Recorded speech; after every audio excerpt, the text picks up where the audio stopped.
Throwback Thursday here on Main Street Sports Today, presented by the Tennessee Orthopedic Alliance of Columbia.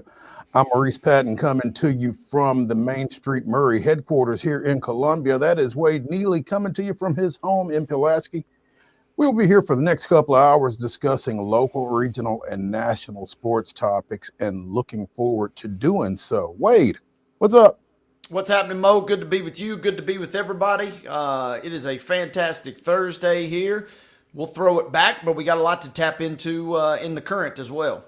We will throw it back. At the top of the second hour, we will revisit a recent conversation with the Nashville Post's John Glennon as we delve into the Titans general manager search, which is ongoing following last week's dismissal of Fran Carthen after 2 seasons. So they are making progress, as we mentioned earlier this week, but we will, again, throw it back to John Glennon, getting his thoughts on what we might be in store for with Rand's successor in that position.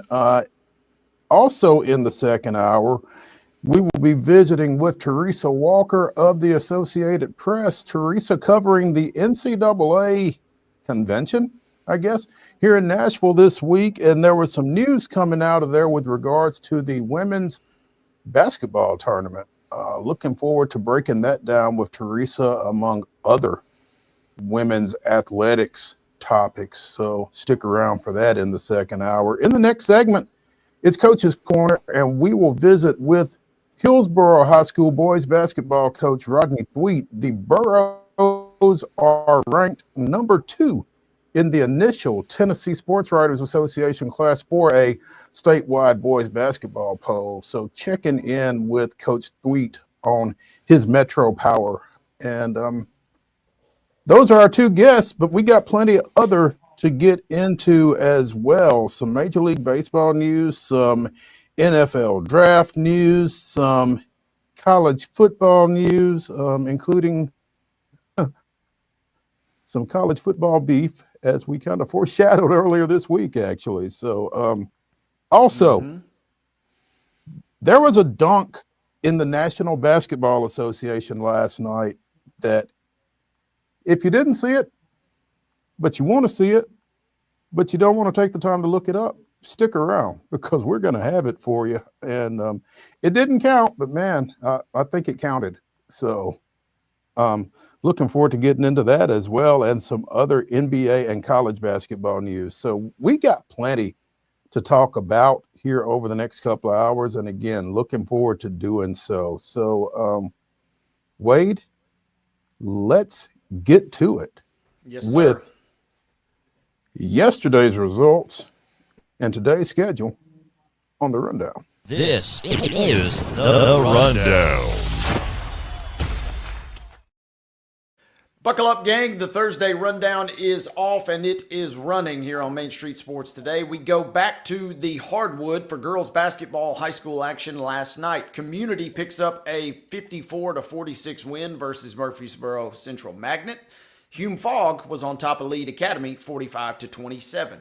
Couple of boys contests on the docket last night as well. Pope John Paul II with the 74-40 win versus CPA. Community completes the sweep with Murfreesboro Central Magnet, 58-44 for Community in that showdown. Hume Fogg was a 69-46 winner versus Lead Academy. Men's basketball last night. Vanderbilt and Tennessee with nice wins. It was the Commodores over the Gamecocks of South Carolina, 66-63, and the Vols took care of Georgia, 74-56. NBA action last night. Good win for the Memphis Grizzlies, 129-115. They turned back the San Antonio Spurs. High school basketball tonight. These are double headers, beginning with girls play at 6 o'clock. Guys to follow. Clarksville Northeast goes to Clarksville Academy. STEM Academy is at Donaldson Christian Academy. Clarksville travels to Dixon County. Franklin Classical is at FC Boyd Senior Christian. Hampshire hosting Riverside Christian. Nashville Christian hosting Davidson Academy, and Lighthouse Christian of Antioch travels to Knowledge Academies. College doubleheaders. At 4:30, the Cumberland women will travel to Campbellsville, Kentucky. Guys to follow. Also at 4:30, UT Southern goes to Tifton, Georgia to take on Abraham Baldwin Agricultural College. And I got to tell you, Wade, I had never heard of Abraham Baldwin Agricultural College until I just saw it on the rundown here, and I had to look it up. But it's in Tifton, Georgia, apparently. The Lady Firehawks will play at 4:30. The guys will follow. Have you heard of them? Not till this year. Not till this year. They're a new school in the Southern States Athletic Conference, and I think they're new to the NAI. Been around since like 1900, though, apparently. I'm like you. I had to do some research because they sprung up. So with that being said, hopefully, fingers crossed, considering new school, considering new athletics, I should say, should be two nice wins, hopefully, for the Firehawks tonight. You would like to think so. Also, in Ohio Valley Conference play, 5 o'clock start for the women down at Gentry Center as Southern Illinois of Edwardsville takes on the Lady Tigers. Again, 5 o'clock, it's on ESPN+. The guys will follow. 5:30, Trevecca is at Christian Brothers in a doubleheader. Shall I continue? I can. I will. Women's basketball. Austin Peay goes to Eastern Kentucky. That is a 6 o'clock our time start on ESPN+. 6 o'clock on the SEC network. Mississippi State goes to Food City Center at Thompson Bowling Arena, taking on the Lady Volunteers. Again, that's a 6 o'clock local time start, 7 in Knoxville. You can see it on the SEC network. 6 o'clock on ESPN+. Jacksonville is at Allen Arena, taking on the Bisons, plural, sorry. And finally, at 6 o'clock on ESPN+, Belmont is at Drake in Missouri Valley Conference women's basketball action. Men's play. Lipscomb is at Bellarmine, 5:30 tip on ESPN+. Eastern Kentucky is at Austin Peay, 7 o'clock tip on ESPN+. And the puck drops at 7 at Bridgestone Arena as the Chicago Blackhawks come in and take on the Nashville Predators, who are looking for career franchise win number 1001. Again, 7 o'clock. You can see it on FanDuel Sports. That is our rundown.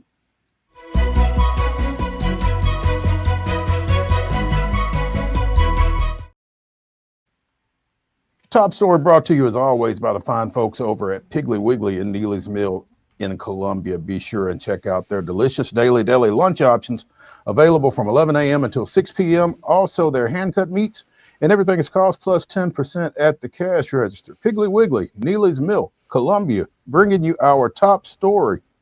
Bob Uecker, longtime voice of the Milwaukee Brewers, former Major League catcher with the Milwaukee and Atlanta Braves, pitchman for Miller Lite back in the day, and the lead actor on the sitcom Mr. Belvedere, passed away earlier today at the age of 90. Baseball Hall of Fame, 2003 Ford C. Frick Award winner, one of several halls of fame that Uecker was honored by during a 53-year broadcasting career, mostly on the radio and mostly associated with the Milwaukee Brewers. And I can't believe that I got this far talking about Bob Uecker without mentioning his spin on Major League, the iconic movie. So as a radio broadcaster, so a crotchety radio broadcaster, which was pretty much in character, I think. So yeah, this one hurts. Sad to see Bob depart because he was Mr. Baseball, right? And this is one that, man, the sport is, even in his advanced age, hearing him on random interviews over the last couple of years, he still had it, and he was always good for a self-depreciating joke, and was always good to kind of lighten the mood when he needed to do so. And man, he is kind of the true throwback to, as we've talked about with Chip and some others on this show, that old bygone era where people actually listened to the games on radio, and actually listened rather than watched. And he has a long and lengthy history within that sport, and he will be sadly missed. Listening to him during the 70s, I guess, when I was still a kid. I think I learned the definition of self-deprecating by listening to Bob Uecker poke fun at his own career, which, once you did a little research and you realize, well, one, he played Major League Baseball, and there's not a great number of people that can say that. And so the fact that he did, yeah, he kind of embellished the lowlights of his career, but hitting 200 over his lifetime, again, as a backup catcher primarily with the Braves. He says in this article on The Athletic, career highlights, I had two. I got an intentional walk from Sandy Koufax, and I got out of a rundown against the Mets. Said I was pretty proud of being intentionally walked by Koufax until I heard that the commissioner wrote Koufax a letter telling him the next time something like that happened, he'd be fined for damaging the image of the game. But Uecker also hit 14 career home runs, one off Koufax, one off Fergie Jenkins, and one off Gaylord Perry among the 14. So, had a nominal playing career, but it was far outweighed by his time in the booth, and just a great storyteller, a great personality, great ambassador for the game. No doubt. And man, even I found this kind of cool reading on The Athletic today that even though he's 50 years older than most of these guys, the Brewers obviously still he's a fixture there permanently. And when they won the championship, the NL Central Championship in 21, they refused to take their photo celebrating on the field until the Uecker joined them. And so the story goes that Uecker's in his dress shirt, and he's got confetti all over him. He's already soaked in Miller Lite from the celebration. And guys 50 years younger than him were saying, hey, we're not taking this photo until Uecker joins us. So an iconic fixture. You mentioned Major League. I mean, that will skyrocket to the top of the HBO Max list, I'm assuming, in terms of most watched here in the next couple of days. Because his stints, I mean, he embodied what's great about that era of baseball, right? I mean, storytelling oftentimes was more important than what actually was going on with the game, because there's 162 of them, and you're on radio. You got to fill as much time as you can. And so the fact he was able to do that so effortlessly and with such grace, but also, like you said, willing to make himself the brunt of the jokes. That's why he's a legend. And you so much of that, you as a play-by-play announcer yourself, you can speak to a lot of that a lot better than I can. But just his ability to make other people comfortable, it feels like, was one of his greatest attributes. And again, I remember those Miller Lite commercials where he's walking in the stadium. Oh, I must be in the front row, only to get sent to the very nosebleed sections of the stadium. Just different things like that. Again, playing off of his own willingness to make himself the butt of the joke. And I think that resonated with so many people over his career in broadcasting and in baseball. And, certainly Bob Uecker will be missed, passing away earlier today at the age of 90. He went into the Brewers Ring of Honor in 2005. They put up a number 50 for his 50th year in professional baseball. He's on the Braves Wall of Honor as well inside Miller Park.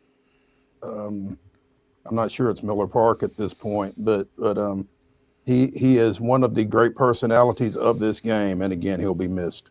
So, let's go ahead and take a break here on Main Street Sports Today, presented by the Tennessee Orthopedic Alliance of Columbia. When we come back, it's Coach's Corner, and we will be visiting with Hillsboro boys basketball coach Rodney THWEATT. So stay tuned.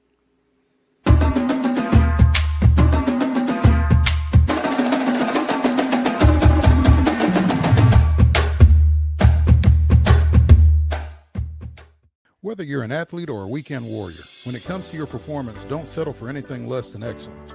We're proud to announce that Mid-Tennessee Bone and Joint Clinic is now Tennessee Orthopedic Alliance of Columbia, where we are redefining sports medicine and orthopedics. Tennessee Orthopedic Alliance's team of expert sports medicine physicians understands the unique demands of your body.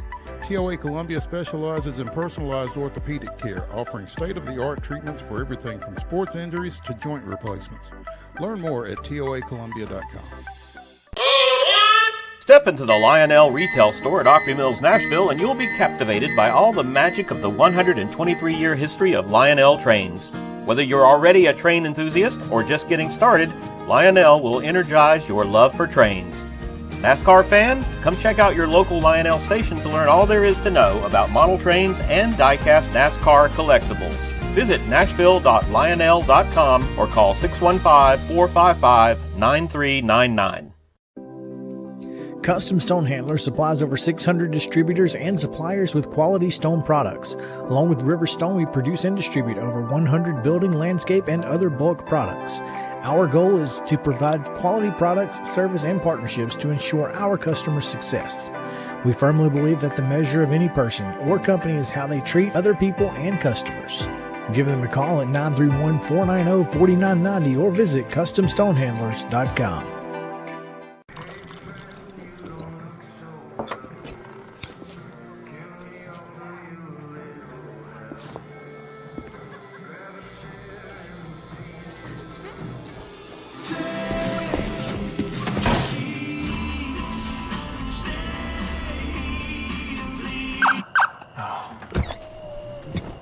You're seeing the signs too, right?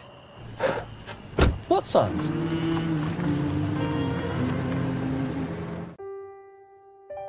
This holiday season, the largest lantern festival in the country returns to Nashville Zoo. Experience more than 1,000 all-new, handcrafted lanterns, towering creatures, magical worlds, and a North Pole village. At the center of it all, the Smashville Ice Rink. Welcome back to Zoolumination at Nashville Zoo. Bigger, brighter, and better than ever.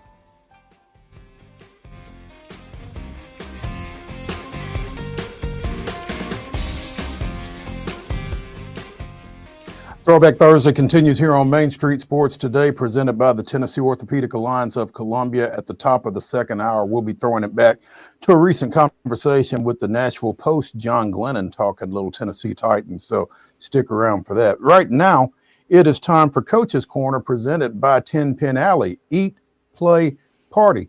And we're pleased to have with us Hillsboro boys basketball coach Rodney THWEATT. The Burros off to a 15-4 start right now. They are ranked number 2 in the initial Tennessee Sports Writers Association's Class 4A statewide poll. Coach THWEATT, thanks for joining us. Doing well. How about you? Absolutely. Couple of big wins here of late down in East Nashville last week over at their place, 71-34, and a big win Tuesday against Hunters Lane, 68-26. Again, to get to 15-4. How are you feeling about your team right now?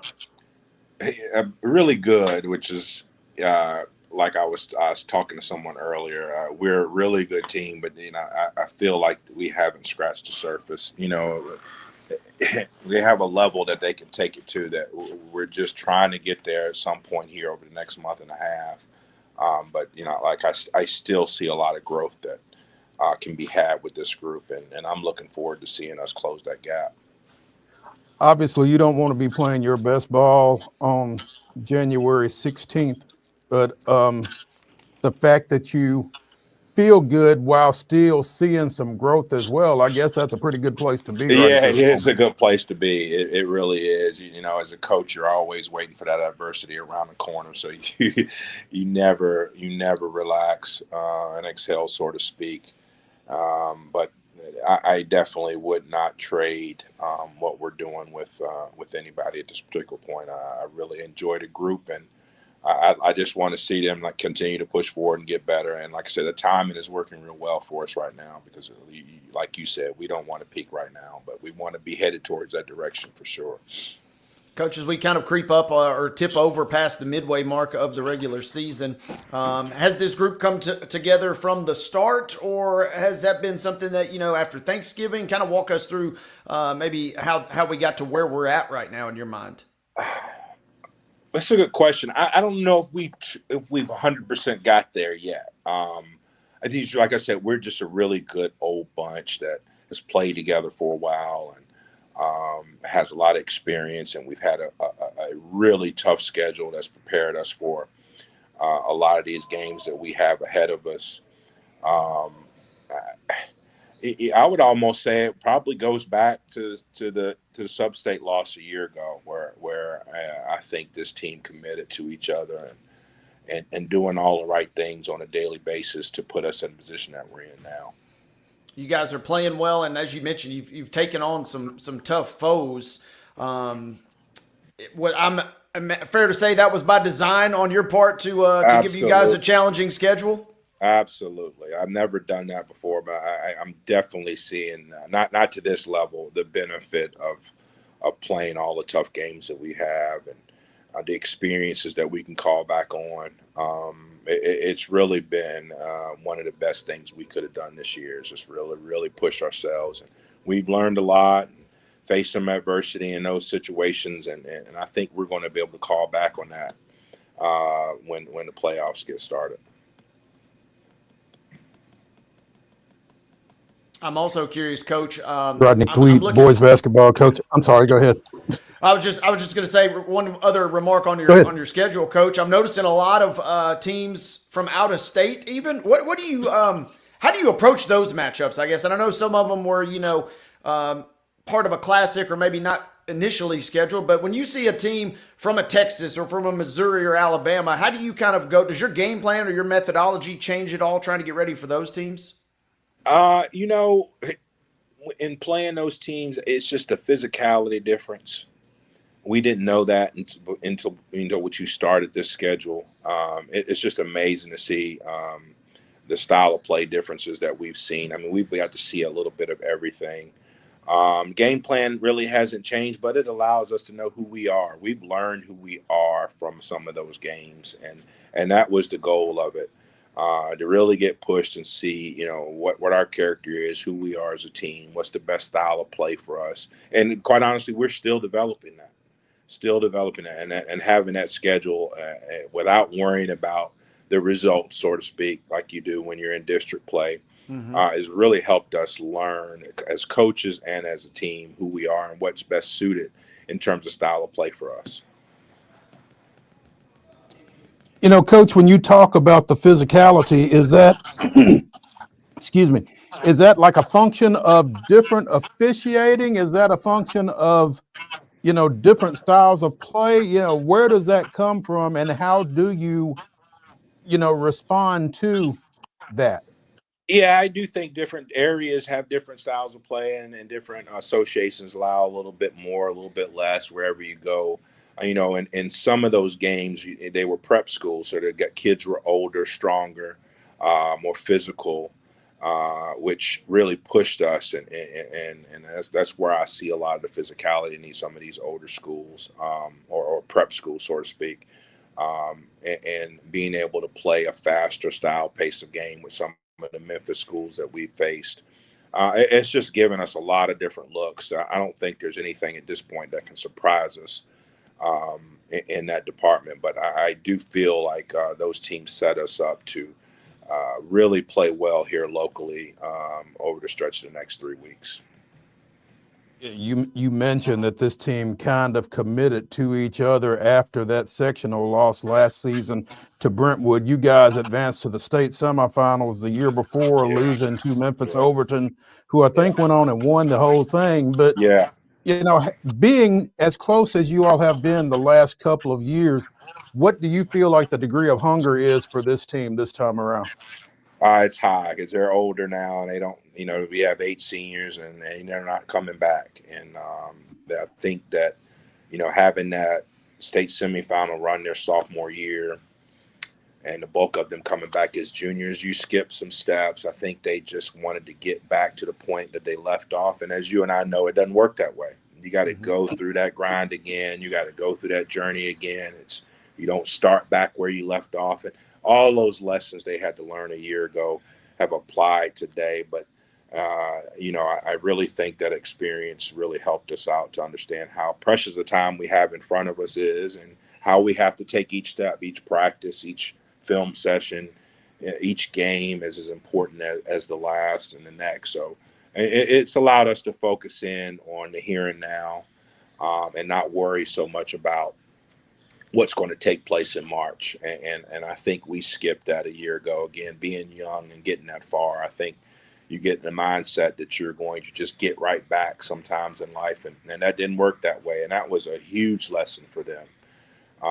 Very painful for them, because their expectation and their desires were to go finish it off last year. And Brentwood team came in with a great game plan, and they played their butts off, and we had a little injury there at that particular point, and it taught us something. It taught us about taking advantage of the time and being in the here and now, and I see that now, and it's very apparent in how we're playing.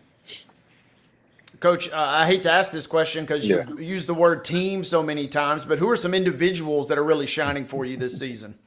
If you really look at it, we've got maybe 4 guys in double figures, averaging double figures. Even our Division I signing, Cortez Graham, has sacrificed a lot of his scoring this year, which has benefited us on the offensive end of the floor.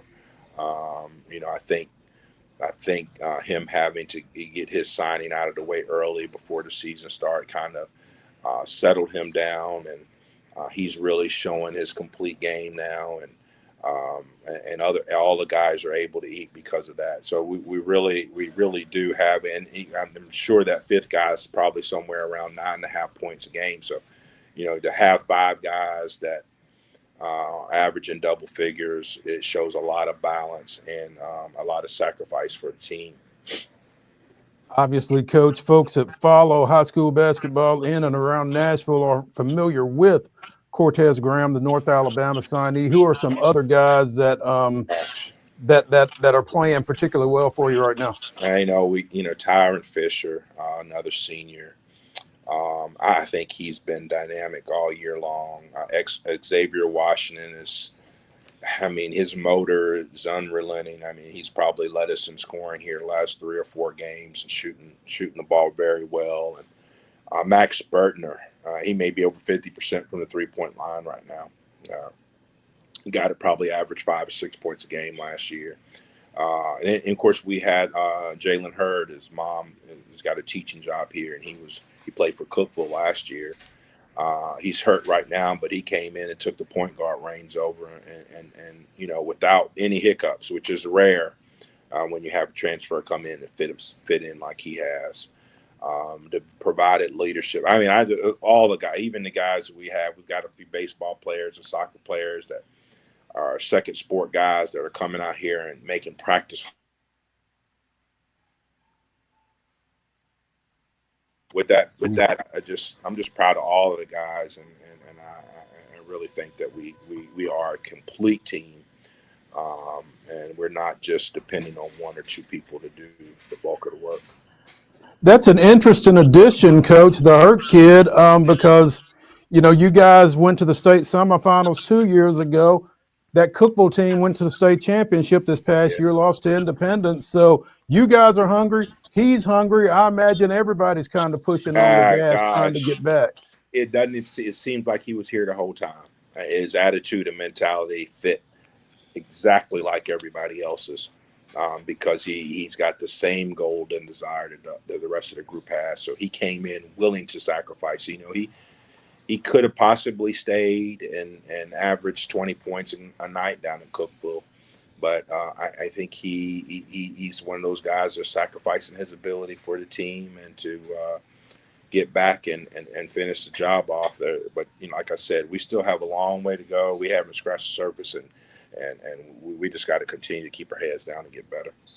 Coach, yet another reminder of just how old I am. Tell me, is Max Bertner related to former Belmont standout Wes Bertner? Yes, the son. Absolutely. That's what I was afraid of. Yeah. Senior now. Well, that explains a lot then, as far as That that goes, with does. the apple Yeah, tree and that kind of thing. Yeah. So, absolutely. He's got a daughter here on the girls' team as well, and they got the same shooting stroke. I tell you, there's something genetic about that. there you go. Rodney THWEATT, Hillsboro boys basketball coach, joining us here on Coach's Corner, presented by 10 Pin Alley Eat Play Party. The Burros continue their schedule with a tough double this weekend. Going across Harding Place, Battery Lane Yeah. tomorrow to take on Overton, and then getting Montgomery Bell Academy on Saturday night. Two First of the neighborhood battles. yeah, absolutely. You guys will Two get challenged in both of those, I'm We sure. will. Will be personal neighborhood battles that have been long time rivalries, and I'm just glad to be a part of that. And we continue this on. I mean, both will be great atmospheres for our kids, and they know us well. We know them well, and we're just really looking forward to this back to back, because it's just what high school basketball is all about. That's awesome. Coach, we appreciate you taking some time with us this afternoon. I appreciate you having me. Absolutely. Good luck to y'all, and we'll be looking forward to seeing you soon. Sounds good. Can't wait. Awesome. Thanks, guys. Thank you, Coach. Appreciate it. Thank you. Yes. As we continue the segment, we've got some awards that we need to give out here. First of all, our Custom Stone Handlers Team of the Week. Besides the military, there is no better team building exercise than athletics, and Custom Stone Handlers invites you to get in the game. Custom Stone Handlers In to Win Life Team of the Week is the Spring Hill Lady Raiders. They only played one game last week, but it was a big one as they picked up a victory over at Marshall County, I do believe. Let me double check this.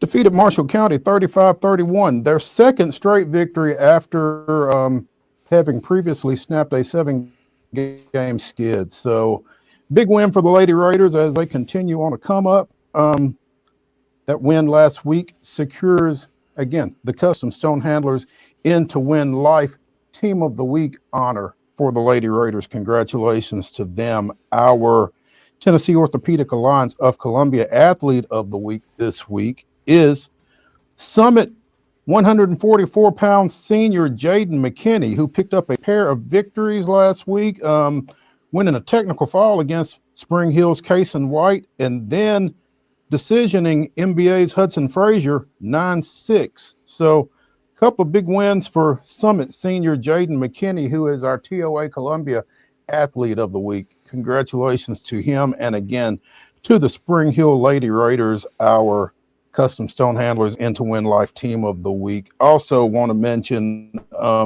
as we continue to keep an eye on Santa Fe senior Alden Slaughter, who recently went over the 3,000 point mark for his career, is now up to 3,122 points after that 24-point performance last Tuesday. Well, this couple of nights ago, in a win down at Cornersville. So 31-22, 1, 2, 3, 4, 5, 6, 7, 8, 9, 10. He is now 15th all time in TSSAA boys basketball scoring history, and will continue to rise. The next guy in front of him is A.W. Davis from Rutledge, who I think went on and played at Tennessee, 3,130. So you would think that Alden won't be long before he's past him as well and continues up these charts. So we'll continue to keep an eye on Alden and his progress, again, in the 3,000 point club. So let's go ahead and take a break here on Main Street Sports Today, presented by the Tennessee Orthopedic Alliance of Columbia. When we come back, we'll talk a little football. Stay tuned.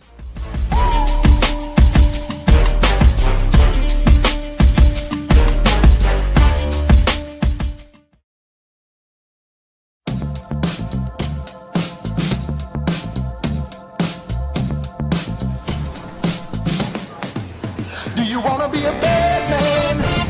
Yes, you do.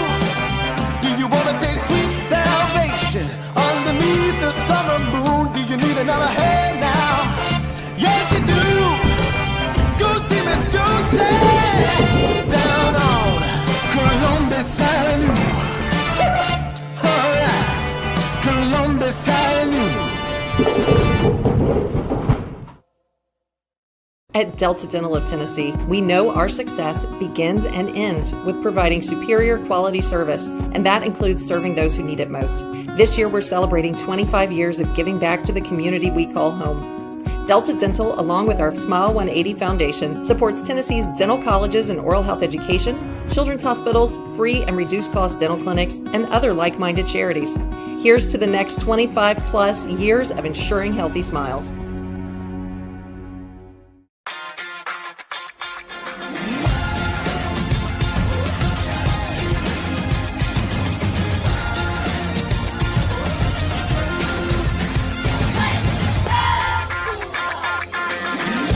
Whether you're an athlete or a weekend warrior, when it comes to your performance, don't settle for anything less than excellence.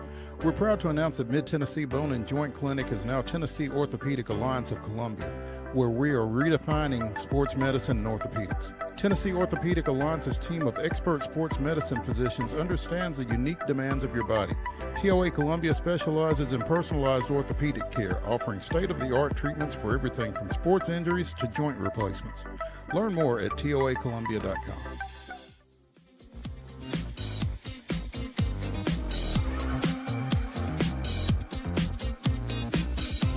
Throwback Thursday continues here on Main Street Sports Today, presented by the Tennessee Orthopedic Alliance of Columbia. That's Wade Neely. I'm Maurice Patton. At the top of the hour, we will be throwing it back to our recent conversation with John Glennon of the Nashville Post, as we talked about the Tennessee Titans general manager vacancy. So be sure and stick around for that. Speaking of football, though, I'm not sure how much of a shock it was that Tennessee defensive end James Pierce Jr. declared for the NFL draft. Two-time All-SEC selection. Tennessee was sixth nationally in total defense this past year, and he was a big anchor in those efforts. He is projected as the number 5 NFL draft prospect by CBS Sports rankings, and projected ahead of Penn State's Abdul Carter and Georgia's Michael Williams at the edge spot, expected to be a top 15 selection in the draft. So, I mean, it almost would have been blasphemous for him to come back, maybe. Yeah, this is one that certainly felt like you said, writing was on the wall. Great career, standout effort, anchoring the defense for Tennessee, but kind of from the start of the season, it felt like this was inevitable. It would have been, I think the shock would have been if he'd have returned, right? So that's kind of the way I felt, yeah. And before the season started, there was a lot of chatter that he might be able to go number 1 overall until we saw some, guys like Travis Hunter and Cam Ward and some others kind of produce what they produced this year. So he's got the goods. Mm-hmm. He'll be a terrific pass rusher at the next level, it seems like. And it does sting for Tennessee, but yeah, this is one you kind of almost had to chalk it up that it felt inevitable. Yeah, I mean, between what he had done and where he stacks up among other draftable prospects, I think the UT coaching staff would have been doing him a disservice if they had told him anything other than, you got to go. I mean, if you're taking care of your guys, then sometimes there's times that you got to push him out the nest, and this would have been one of those for him, it feels like. So, yeah, that's a great point. Buys a little credibility in a weird way, perhaps with some other folks. Hey, I'm not going to keep you here if you're already ready to make the leap. And that kind of is some hidden messaging that does buy you, I think, some credibility with future prospects. Hey, if you have dreams to go to the NFL, and when we think you're ready, or if you're projected to be ready, we hate to see you go, but we'll do everything we can to support you. So that is a sneaky hidden wrinkle to all this for the coaching staff for Tennessee. And I feel like, you get to a point, and I think this is the point that James Pierce is at, probably, where you can only hurt yourself by coming back.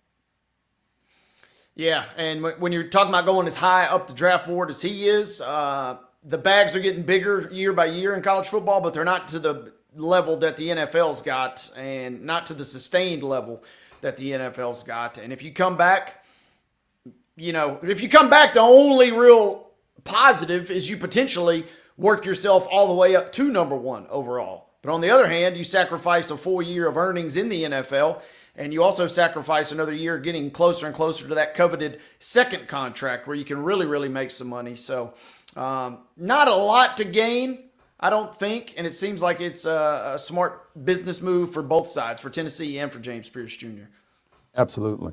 Another kid who has declared for the draft, and it's interesting in this situation because I think there are some parallels that can be drawn between Carson Beck and Quinn Ewers out at Texas, who announced yesterday that he would be making himself eligible for the draft. In that, I'm not sure where exactly he projects, where he falls in the quarterback pecking order in this draft. I know he started basically 3 years at Texas, but it was not without its bumps, we'll say. And apparently, according to horns247.com, he left $8 million in NIL money on the table somewhere other than Austin to declare for the draft. So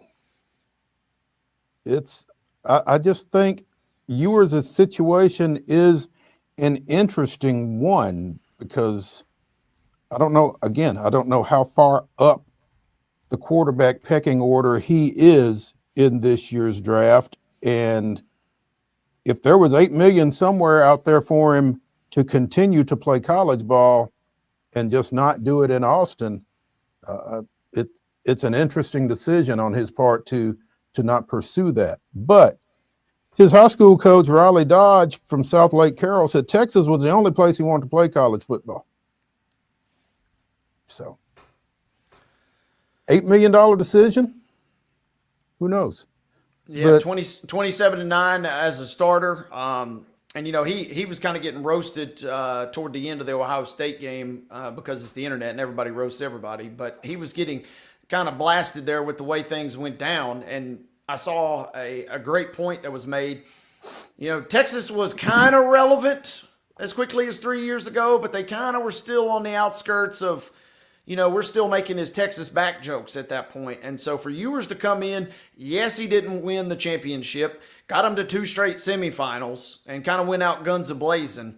But he did a serviceable job, an above serviceable job, in kind of getting them back to where they are and where they hopefully are going to try and be going forward. So if it was at another school, it would in some ways been kind of sad because of what he has done in that turnaround there with Sark especially. But also it seems like he is going to take his chances. This QB room, as you said, does seem a little topsy-turvy. It seems like a few decent prospects, but it doesn't seem like a straight-up home run has emerged for anybody. So maybe with that, somebody opts to slide in and take him, whether it's late in the first round or earlier in some of the mid-rounds. Yeah, I mean, you feel like Ward and Sanders are your top 2 guys at that position, but from there, what is it? I mean, is Jackson Dart the next guy? Is Ewers the next guy? It's pretty. I think you throw a lot of guys in a bag and just kind of grab somebody out almost behind again Ward and Sanders. So I'll be interested to see where he goes. And again, if he left $8 million in NIL money on the table somewhere, I'll be interested to see what he makes. So. Yeah, that's a good point. And it also reminds me, somebody mentioned this the other day, we report and we hear these reports and we talk about all the salaries that are being thrown around in terms of NIL money. None of that is ever really officially produced, right? So a lot of this is still, we're taking it all at face value. Was it really $8 million? I don't know that we'll know. Does Carson Beck get insert disclosed amount here to go to Miami. I don't know that we really truly know, and that's kind of still the murky gray area that we're in with NIL in its current format. We kind of think we know, and everybody reports these numbers like they're fact, but we really truly don't see those numbers, and we won't until everybody ends up officially on campus payroll. That's a heck of a point. Because I mean, 8 million sounds good, but if you're only really getting 4, I mean, or 2, or if it's I mean, how much of that is incentive based, right? There's a lot of gray area in all this, and we just throw these numbers around lately, and I never really thought about it until last week. Somebody brought this conversation up. It's kind of just reported as fact. Okay, this kid gets 8 million, and it's like, well, are there goals? Does he have to start a certain amount of games? Does he have to, get them to a conference championship? It's all kind of interesting, and I never really thought about that in that regard. I kind of thought about it a little bit during the Bryce Underwood situation, with him flipping from LSU to Michigan and supposedly $10 million for 2 years, and the numbers that were being thrown around. The numbers are pretty astronomical, given, the paradigm of college athletics. It's kind of crazy that you go from any money that's being spent was illegal to all of a sudden we're above the table with 10 million for 2 years or different things like that. It's mind-boggling, to be honest. And again, you make a great point. Is 8 million really 8 million? So just something to think about. And it really is. Yeah, we go from, like you said, under the table where nobody really knows anything. A cousin of a cousin that owns the biggest car dealership in town, they may know how much they gave, but nobody really truly knew anything. Now we're kind of in this nebulous, we think we know, but there's no contracts being produced. We're not open or we're privy to that information. Yeah, there's no FOIAs on this stuff. Yeah, so yeah. And then the next step will be, the full transparency that will probably inevitably come if and when these guys get officially on campus payroll. Yeah. We talked a couple of days ago about Ryan Day and Lou Holtz, and Ryan Day was asked if Lou Holtz had apologized for his comments from a couple of years ago prior to Ohio State's 17-14 win over Notre Dame back in 23, and Day said he had not. And clearly he hasn't and doesn't intend to. Yesterday, the former Notre Dame coach said that if Notre Dame doesn't win, it's because we want to preserve Ryan Day's job. I was originally going to be at the game in spirit, but now I'll be dragging my body along as well.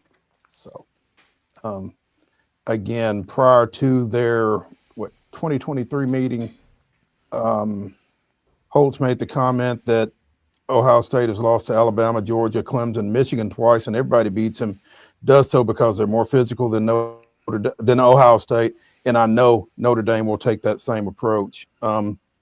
Before Ohio State ran for a 1-yard touchdown to close out a 17-14 victory, ran through the middle of Notre Dame's defense. So physicality questioned, and today's way of thinking, physicality answered, I guess. But still, Holtz coming off the top rope yet again against Ryan Day. I don't know what there's got to be something underlying on Holtz's side with regards to Ryan Day. I don't know why you would go after a guy the way he chooses to do so, just unprompted. Yeah, you're right. Seems like we're not getting the full story. I don't know if he cut him off in traffic one day, or took his seat on an exit row, as Lou famously did to me on a Southwest flight one time. I hadn't forgot that, Lou. But I'm with him too when he talks about, as a Michigan fan, I'm kind of in a weird, twisted way glad Ohio State has gotten as far as they have, because Michigan kind of owns Ryan Day right now, and keeping him around is good for business, Mo. If you're a Wolverine fan, I don't want him to win. I don't want him to win it all. That'd be too much. But I want to keep Ryan Day on that sideline because whether it's Jerome Moore or Harbaugh before him, they've kind of owned this guy lately. Hey, it's strictly business, nothing personal. That's like John Cooper. You want to keep John Cooper. You want him to win every other game except for Michigan because you know he's going to lose that one every year. Yeah, about that. Anyway, shifting gears away from the college football playoff, but staying in college football. Apparently, Bill Belichick has not signed his contract at North Carolina yet. Now, what does that mean? And that may be the $10 million question. Because currently, according to the terms of the unsigned contract, Belichick has a $10 million buyout until June 1st. That's June 1st of this year. That buyout goes down to $1 million after that. So while he made the statement during his introductory press conference that he didn't come here to leave, there is still enough of a question about, what would be the financial ramifications of Bill Belichick taking an NFL job. Yeah, that the fact that he hasn't signed a contract really makes it interesting. Makes you wonder. And we did see him at the press conference. He was in his UNC gear when he did his hit on Pat McAfee's show earlier this week. So, he's at least playing the part. It kind of makes sense. I see this quote in here on CBS that it's, not unusual to agree to general terms and then the full contract comes into fruition later. But considering who it is and considering the type of move that we're talking about Bill Belichick making, it does make you wonder a little bit. What's he got up his sleeve? What's the angle here? Is there an angle? And, as long as there are still coaching vacancies in the National Football League, I think this is going to continue to be an underlying concern. So I think you're right. And so that's the other thing, too. I hate to bring up the Michigan fandom again, but if you're a North Carolina fan, I've been in your shoes before because every single year you're going to be in this weird purgatory. Is Harbaugh leaving? Is he staying? Is he leaving? Is he staying? And they did that song and dance for about 4 years before he finally departed this year. But if you're North Carolina, it feels like it is not if but when that Belichick, especially considering the terms of that proposed deal and the buyout that you referenced, it feels like, 1 year and this guy could be right back off. And all it takes is the right job, it feels like. Dallas? The Jets? You can scratch the Jets off the list, guaranteed. But okay, all right. What was it? Bad blood runs deep still with those franchises, with those two entities. But Dallas? Jerry Jones is already swinging hard in case he hits it with Dion and with Jason Witten. Belichick? Who knows? I could see it, but that would mean Jones would have to yield a lot of power, and I don't feel like he's in that business. You do make a point. You mentioned Jim Harbaugh. He has an interesting offseason scheduled. He announced that he has plans to have a heart ablation. Had some issues earlier in the season, left their Week 6 game and returned to the sidelines, but left over an irregular heartbeat. So he's having that addressed here at some point, and also a hip replacement. Apparently, if you were watching Jim Harbaugh over the course of the season, he walked with a noticeable limp. So going to get that taken care of. So some of the biggest physical ailments to be addressed by the Chargers will be not with a player, but with a coach, apparently. Yeah. Injury report. Coach questionable. Yeah. He's 61, man. Jim's getting up there, and he's a big milk guy, so he's going to be hopefully hammering the vitamin D over the off season here and getting back to normal, because that was kind of a scary situation and just very odd. You're obviously not used to seeing a coach just kind of leave in the middle. Hope he's okay, but yeah, you're right. You're right. A team is not used to you're used to star wide receiver. How quickly are they going to come back from an ACL injury? You're not used to is my coach going to be okay after some heart issues in the offseason? Yeah, that's not typically what you hear. The host team for that Berlin NFL game this season has been announced. It will be the Indianapolis Colts. Their opponent has yet to be announced, but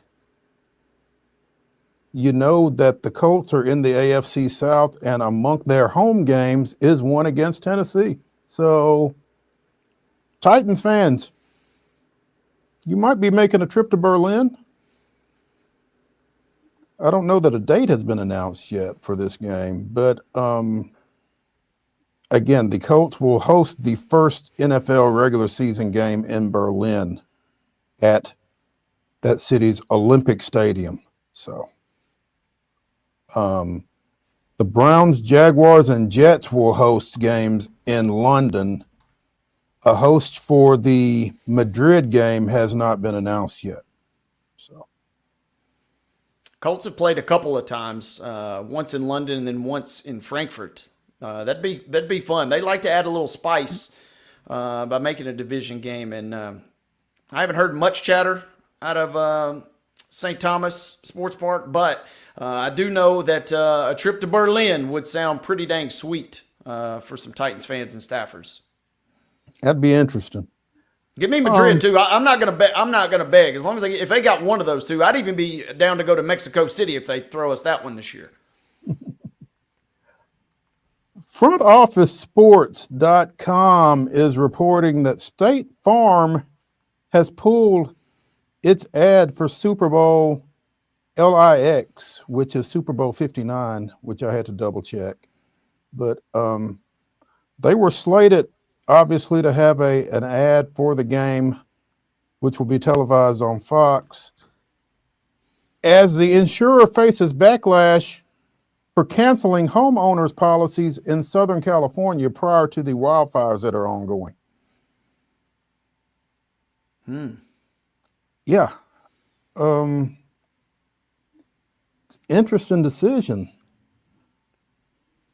State Farm serves more than 8 million customers in California, more than any other insurer, and we've been doing this for nearly 100 years. Our claims force is the largest in the industry, and we are bringing the full scale and force of our catastrophe response teams to help customers recover, whether they are on the ground in LA or across the country.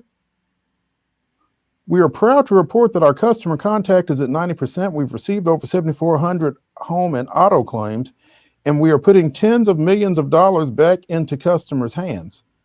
These numbers will continue to rise as residents return and assess damage. Our focus is firmly on providing support to the people of Los Angeles. We will not be advertising during the game as originally planned. So I don't understand. Are they saying that we need to put this money back toward our clients, and that's why we're not spending the $7 million for a 30-second ad? Or I don't know how you connect those dots necessarily. Feels like just saving face and doing a gesture of good faith, PR-wise, to me. Call me a cynic, but I get the feeling that if a company doesn't have to pay out any more on insurance, they're going to take that every day of the week. So I don't necessarily know they're going to use this money directly. I hope I'm wrong. It'd be cool to see. But it is probably a smart decision on their part, because on the biggest stage with everybody watching, no matter what kind of ad, you could have the most tearjerker ad known to man, but it will ring a little hollow for those folks that have been devastated by that situation out there. Especially if you start denying claims and that kind of thing. So, yeah, it might be best for them to just kind of, like you said, bow out of that entire situation. Hour number one of Throwback Thursday here on Main Street Sports Today. presented by the Tennessee Orthopedic Alliance of Columbia is in the books. When we return for hour number 2, it is Throwback Thursday. We'll be throwing it back to our recent conversation with the Nashville Post's John Glennon, again, talking Tennessee Titans and their general manager vacancy. So stick around for that after the break.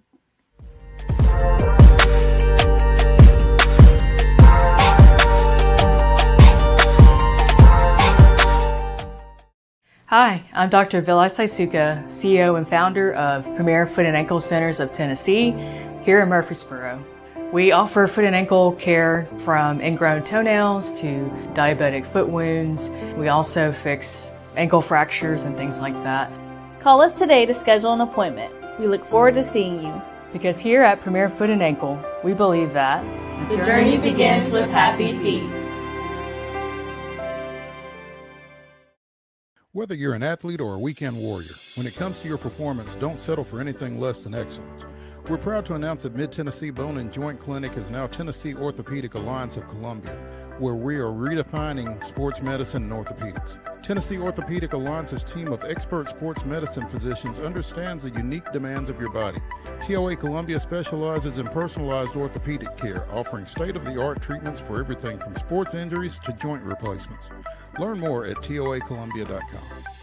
Jones & Lang Sporting Goods here in Columbia has been outfitting teams, officials, and anybody else from T-ball to college for 50 plus years. Be sure and check them out at 931-388-8060 or online at jonesandlang.com. Jones & Lang Sporting Goods, the look of a winner. Zion Christian Academy, zioneagles.org or 931-388-5731. You can schedule your appointment. Go tour their campus. It is beautiful over there, and you're definitely going to want to see it. Again, it's zioneagles.org. Give them a call, 931-388-5731, and schedule your tour today.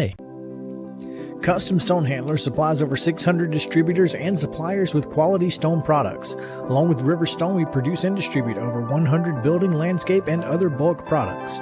Our goal is to provide quality products, service, and partnerships to ensure our customers' success. We firmly believe that the measure of any person or company is how they treat other people and customers. Give them a call at 931-490-4990 or visit CustomStonehandlers.com. Piggly Wiggly, located in Neely's Mill Shopping Center, is Columbia's locally owned and operated Cost Plus 10 grocery store dedicated to serving the community with low prices and smiling faces. Piggly Wiggly offers fresh, hand-cut meats daily as well as daily hot plate lunches from their deli counter. You're certain to see smiling faces and a helping hand when you're here at Piggly Wiggly. Come by and check out our fresh produce, high-quality meats, and more. Down home, down the street, we'll see you at the Pig.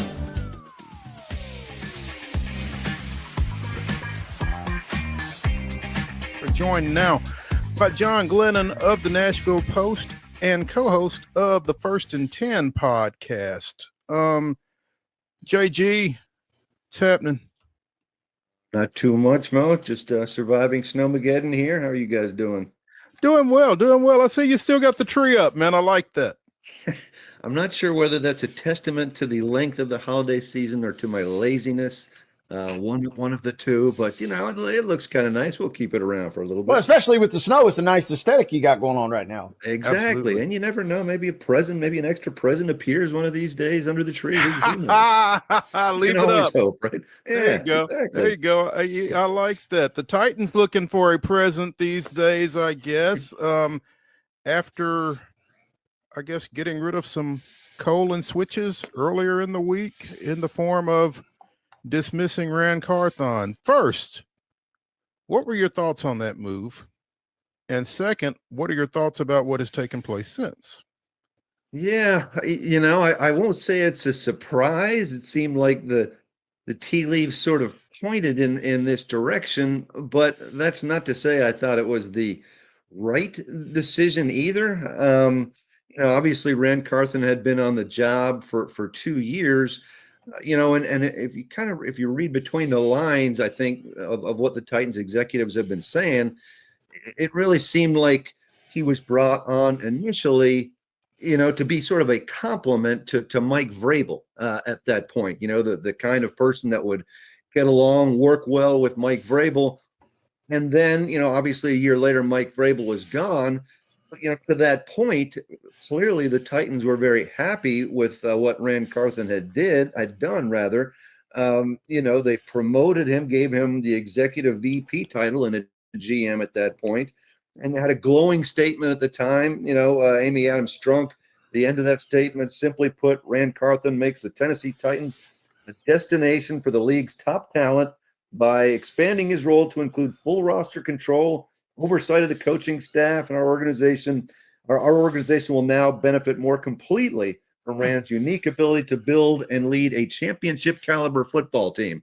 So that was less than a year ago that statement was out by Amy Adams Strunk. So it's hard for me to say that Rand Carthon is solely responsible, for the Titans going downhill in this past year. Rand Carthon went out and spent a lot of money on free agents, but to me, he checked a lot of the boxes, for what the Titans needed, and there were certainly some good hits in that regard, and in terms of Calvin Ridley, Tony Pollard, Lloyd Cushenberry. There are others as well. Not all of them were hits, but I don't think you can blame him for adding a guy like L'Jarius Sneed. That was not a free agency, but that was a trade, and saying, oh, L'Jarius Sneed is hurt. That was a terrible deal. This was a guy who had missed only 3 games in the past 3 years. And his current, injury this year had nothing to do with the knee issues that he had in Kansas City. So, and to me, I think the drafts were solid. They weren't necessarily great, but they were solid and certainly have room to get better. So to me, I think it's an awfully quick turnaround to can Rand Carthon after 2 years, especially, as I say, after giving him so much control and saying he'd done such a great job less than a year ago. And so here we are again, trying to figure out who's on top and who's hiring who with the Titans right now. And all of a sudden, Mr. Chad Brinker, who was hired by Rand Carthon, as an assistant or as a I can't even remember his actual title, but he was promoted to assistant GM, a year later, and now he is president of football operations, has the final say on pretty much everything over the football side. So we've certainly seen quite a turn of events, to say the least, in the last several days. So here's my question, John. As you went through that statement from Amy Adams Strunk from less than a year ago with regards to Rand Carthon, how do we trust anything she says at this point? It's a fair question. We assume she meant it at the time, but again, how do you go from that to 12 months later, less than 12 months later, being so disappointed that you fire him is kind of baffling. That you fire him in favor of the guy that he hired. Yeah. Well, that's another fair point as well. To me, I wouldn't have fired either Rand Carthon or Brian Callahan simply on the basis of you need to give guys a little bit of a chance. You need to let them develop what they've started. But honestly, if I was going to fire one of the two, I would have been more inclined to fire Brian Callahan at the end of this season than Rand Carthon. And again, my initial thought is don't fire either. But to me, there was more of a trail leading to saying goodbye to Brian Callahan, that this wasn't a good try, than there was to Rand Carthon. I mean, you look at one of the primary reasons that Brian Callahan was hired with kind of his background with quarterbacks, and kind of an offensive-minded guy.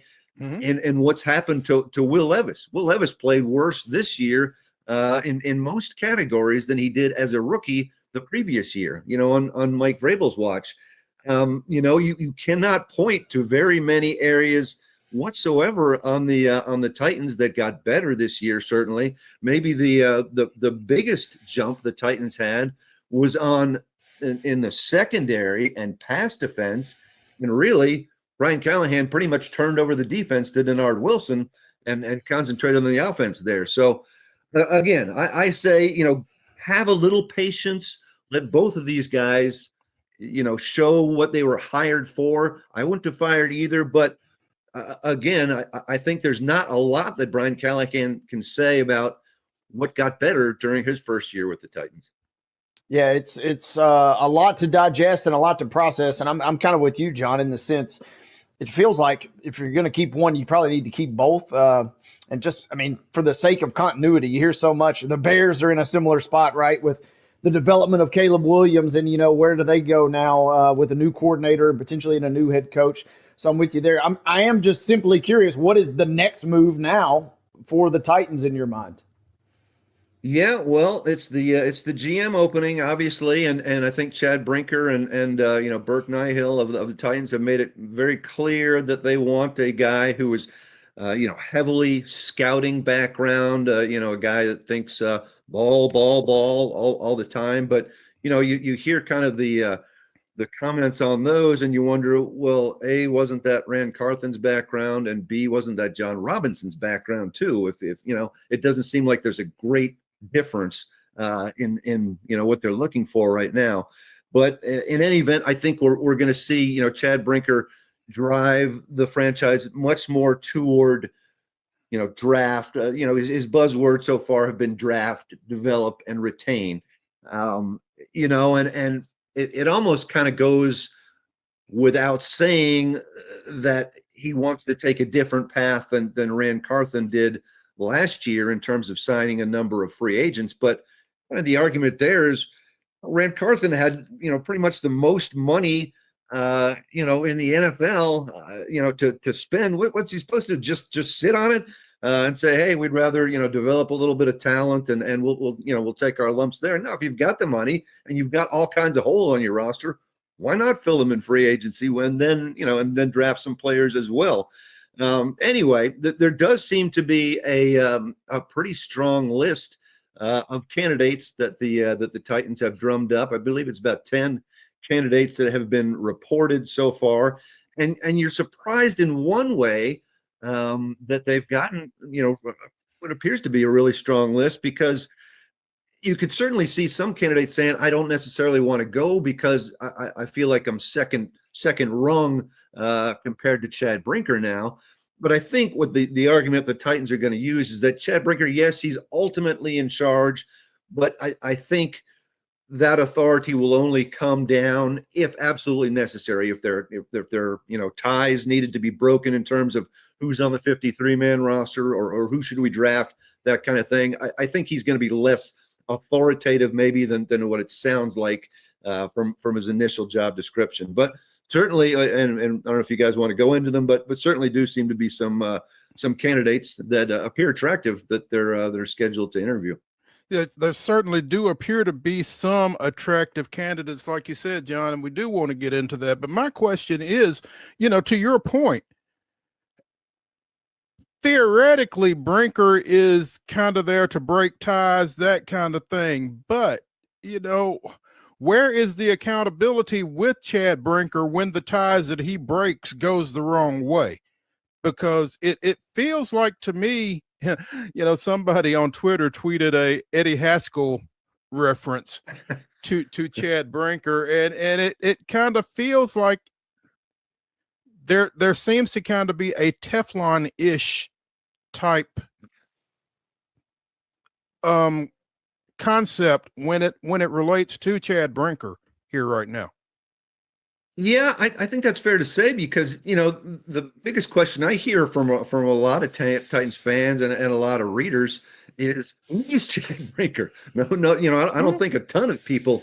Obviously the hardcore Titans fans knew who he was, but there's a lot of people saying, wait a minute, where's this guy coming from? And it's a fair question too, because as we said, Rand Carthen hired him 2 years ago. In 1 year, he made the jump to assistant general manager, and it took him only one more year to reach the kind of the peak on the football side, president of football operations. And again, jump ahead of the guy that hired him. Yeah, exactly. That might make for an uneasy situation. I'm not sure we see a whole lot of Christmas cards going back and forth between the two at that point. Chad Brinker has got quite a scouting background. And he comes from the Green Bay organization, which has built extensively, through the draft, far more so than free agency over the years. And clearly he did whether it's Eddie Haskell or not, he did certainly appeal to Amy Adams Strunk, earned his spot, and That's a good you wonder, word. though. Appeal to Amy Adams Strunk. That's right. But yeah, you wonder now. Okay, is Chad Brinker now the next man on the firing line? We've seen Gotta be, doesn't he? But you would think, in just over 2 years, obviously we've seen J-Rob, get whacked, Mike Vrabel get whacked, Rand Carthen get whacked, and if you're the head of the food chain now, you would think that comes with an awful lot of responsibility as well. One would think. John Glennon of the Nashville Post and of the First and 10 podcast joining us here on Main Street Sports today, presented by the Tennessee Orthopedic Alliance of Columbia. It's been reported that at least one virtual interview was completed earlier today. A name familiar to some folks, former Tennessee lineman Raleigh McKenzie, who had been with the Raiders, among other folks, most recently in the Miami Dolphins front office, interviewed for that position. Have you gotten any feedback as to how that went, John? And who are some of the other folks who kind of jump out at you early in this process? Yeah, I can't say I've gotten any feedback yet on that front. I should clarify, it's Reggie McKenzie, Raleigh's brother. Thank you. Yes, please do clarify. Yeah, no problem. But yeah, he is certainly a guy that jumps out. Not you would think anyone who was the first interview would be natural to stand out, but he's also got a background with Chad Brinker. They overlapped for about 4 years or so together in Green Bay when Chad Brinker was kind of just getting his career started. So clearly there's a connection there. And in terms of experience as a general manager, clearly the two top ones in terms of experience are Reggie McKenzie and Thomas Dimitroff, the former Atlanta Falcons general manager. Both were general managers for multiple years. So I think those have to be considered, top candidates right off the bat. And we should mention, Reggie McKenzie was actually a candidate for that same Titans general manager job way back in 2008 or 2007 when Mike Reinfeldt was hired. They also interviewed Reggie McKenzie way back then. So, but some of the other names that stand out besides McKenzie and besides Dimitroff for their GM actual experience, one that was just reported today, John Eric Sullivan, the VP of player personnel. He got that title in Green Bay in 2022. He's got an extensive background in player personnel, scouting, joined the Packers organization in 2004. So he has an extensive background with Chad Brinker from Green Bay as well. Maybe a couple other ones that certainly jump off the page. Kansas City's assistant general manager, Mike Borgonzi, highly respected, has done some good work with the Chiefs. Ian Cunningham, assistant GM with the Bears, very highly thought of around the league. He's interviewed for multiple GM jobs. In fact, he interviewed with the Titans when Rand Carthen was hired a few years ago. And maybe, John, it's either Spitek or Spytek. I need to know that. He's now the Tampa Bay assistant general manager. Another guy who's got an extensive scouting background, personnel background, and is considered a very intelligent evaluator around the league. So, like I said, I believe there's 10 now that have been reported out there. But to me, maybe those are 5 or 6 that really jump out to me. And I'm curious, John, as this process kind of unfolds, how big of the answer, I guess, maybe seems obvious, but how big of an assignment is this, considering kind of the relationship that's going to be in there and kind of considering the rockiness we've seen? But I'm curious, how quickly, I guess the draft obviously would be our first kind of evaluation, but how quickly can we expect somebody to come in and really kind of put their fingerprints on this franchise as soon as they take over? Yeah, I think, sooner the better. I'm sure, as far as the Titans are concerned, because not only the draft, but of course free agency will come up even before the draft as well. And if you keep backing it up, before free agency starts, generally there's some house cleaning. Maybe you want to lop off a few veterans with pricey contracts for next year as well. So there's a lot of decisions that need to be made, quickly. And we have seen, it took all of one day for the Titans to say goodbye to Rand Carthon and start drumming up interest in the job as well. So I think it'll be a pretty quick hire. I wouldn't be surprised if by next week, maybe the latter part of next week, maybe extending into the next week after that, if they go for a second round with some guys, I would think we probably have a guy in place.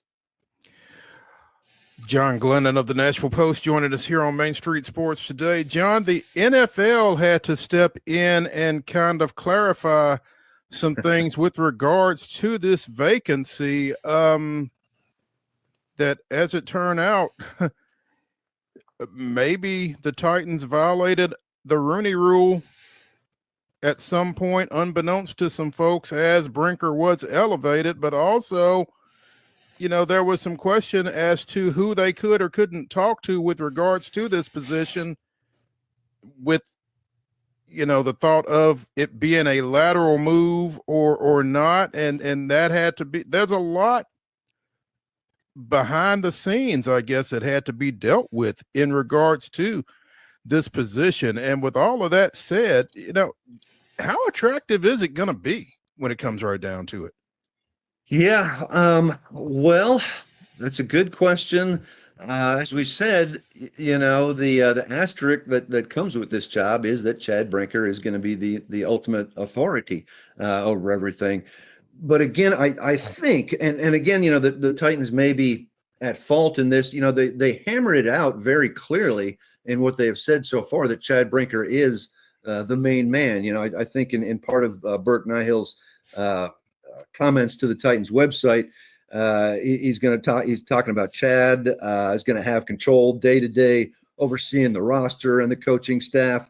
Chad is the leader of the football program. He'll be the final authority on all matters, including the roster. So they made it quite obvious who the man in charge is. Mm-hmm. But I guess in response to your question, I guess just the amount of names that we have seen line up for interviews clearly seems to show that there is interest in this job. I mean, there are some pretty talented guys out there, and I think maybe just to have that title, most of them feel like that's a promotion. To have that general manager title, even if you're not necessarily having the kind of the traditional GM final say on things. That said, I think you could come into worse positions than what the GM will be coming into here.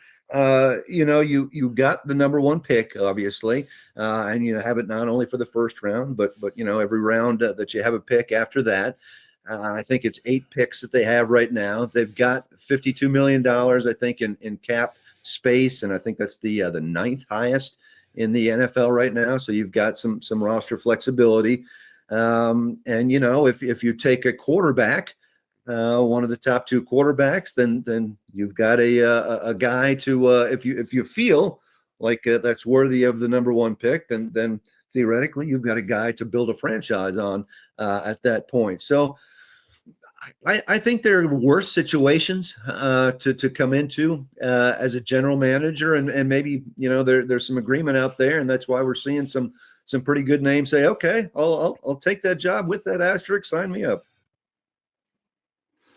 We'll certainly bear watching going forward, because like you said, with everything else that NFL franchises have to deal with this time of year, all of that slides behind this at this point. So free agency, getting rid of some contracts, all of that takes a back seat to the person who theoretically will have some say in all of that, you would think. So some yeah, some to some degree. Yeah. So John, we appreciate you taking some time with us, man, and hopefully go shake that tree and see if there's anything inside it that you might have missed a couple of weeks ago. But we appreciate you and look forward to catching up with you again here soon. Okay. Well, thanks for having me, guys. I appreciate it. Appreciate you, John.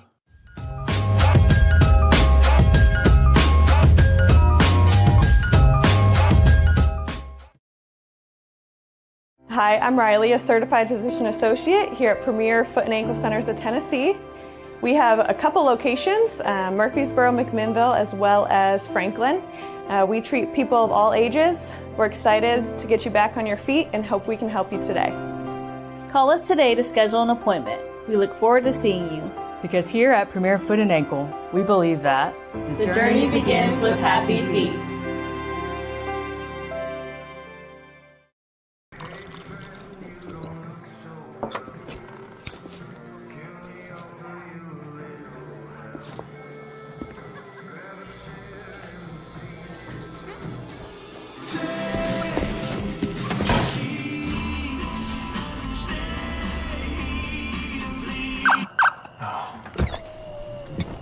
You're seeing the signs too, right? What signs? Whether you're an athlete or a weekend warrior, when it comes to your performance, don't settle for anything less than excellence. We're proud to announce that Mid-Tennessee Bone and Joint Clinic is now Tennessee Orthopedic Alliance of Columbia, where we are redefining sports medicine and orthopedics. Tennessee Orthopedic Alliance's team of expert sports medicine physicians understands the unique demands of your body. TOA Columbia specializes in personalized orthopedic care, offering state-of-the-art treatments for everything from sports injuries to joint replacements. Learn more at toacolumbia.com. Jones & Lang Sporting Goods here in Columbia has been outfitting teams, officials, and anybody else from T-ball to college for 50 plus years. Be sure and check them out at 931-388-8060 or online at jonesandlang.com. Jones & Lang Sporting Goods, the look of a winner. Zion Christian Academy, zioneagles.org or 931-388-5731. You can schedule your appointment. Go tour their campus. It is beautiful over there, and you're definitely going to want to see it. Again, it's zioneagles.org. Give them a call, 931-388-5731, and schedule your tour today. Piggly Wiggly, located in Neely's Mill Shopping Center, is Columbia's locally owned and operated Cost Plus 10 grocery store dedicated to serving the community with low prices and smiling faces.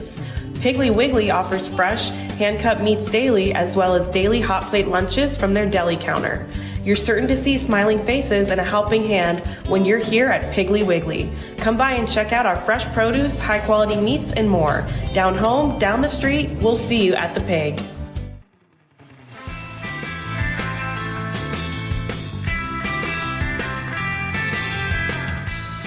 Welcome back to Throwback Thursday here on Main Street Sports Today, presented by the Tennessee Orthopedic Alliance of Columbia. That's Wade Neely.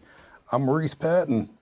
Again, just finished up throwing it back to John Glennon, talking a little Tennessee Titans general manager situation, and pleased to now have with us the queen of Tennessee sports media, TERESA M. Walker of the Associated Press, who is monitoring the Titans GM situation from home. This isn't what we brought her on for, but T, what's the latest right now from Ascension St. Thomas Sports Park?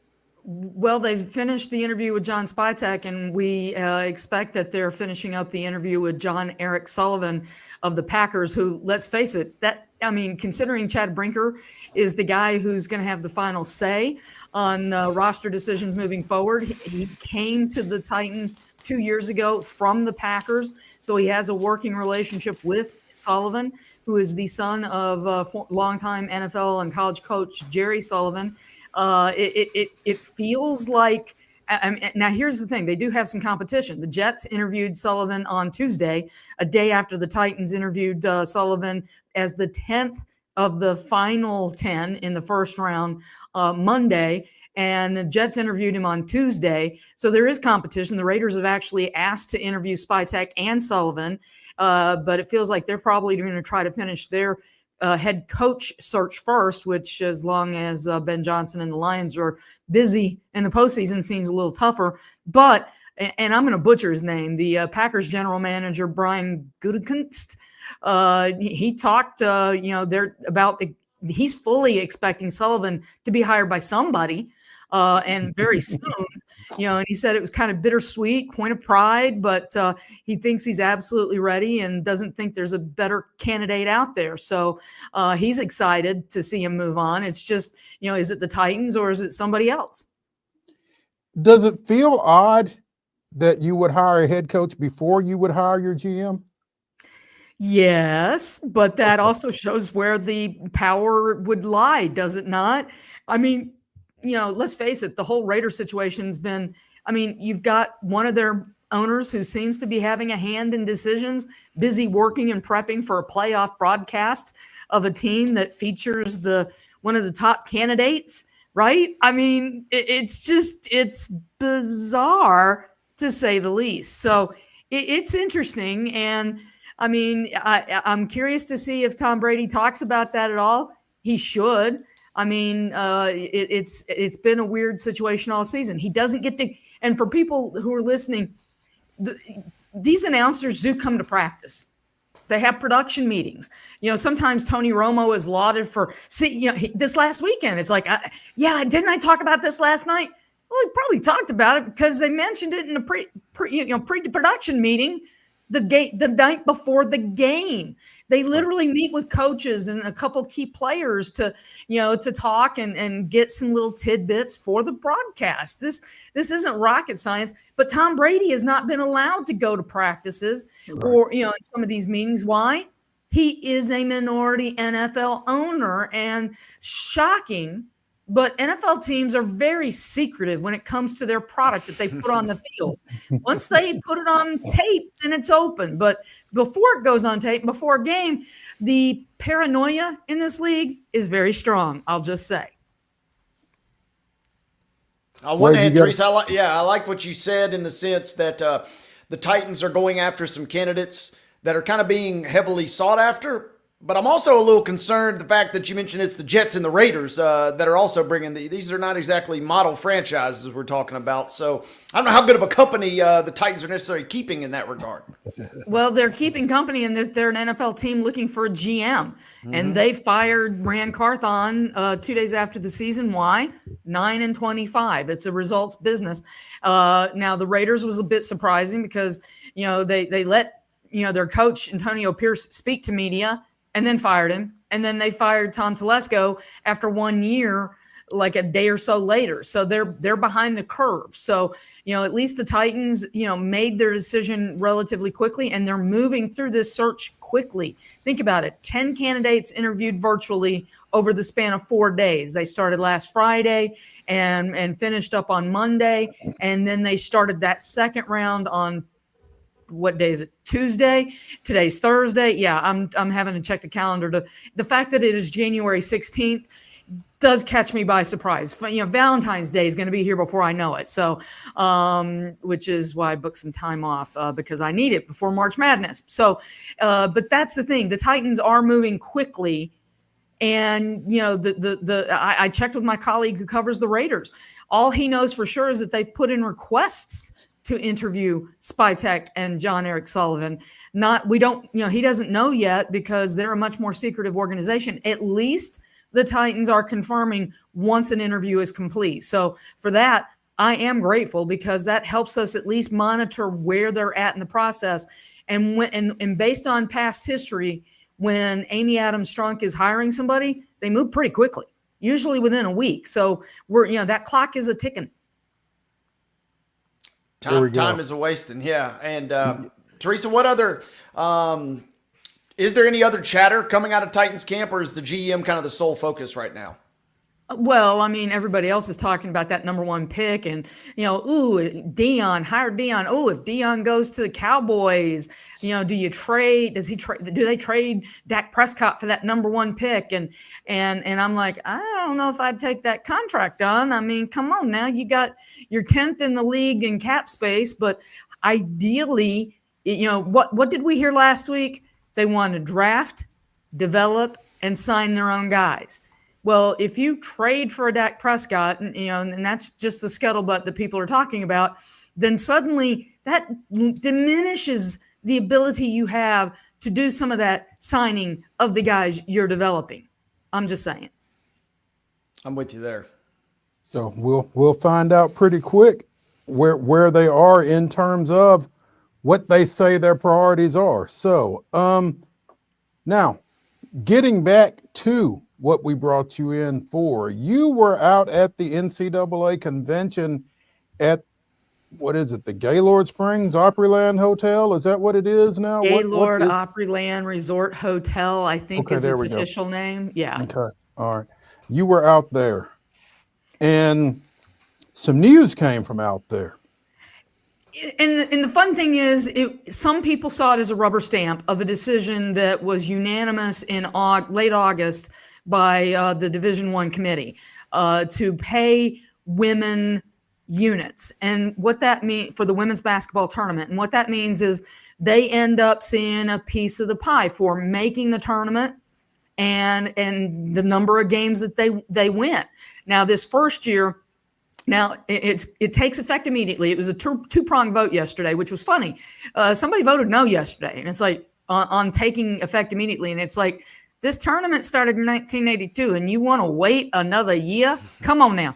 I'm gonna give that person some space and blessing, and just maybe their thumb slipped on the little voting tab, even though they did a test vote before that. There were some people who abstained on whether or not they arrived in Nashville on a certain day. So maybe somebody was just having issues with the voting machine.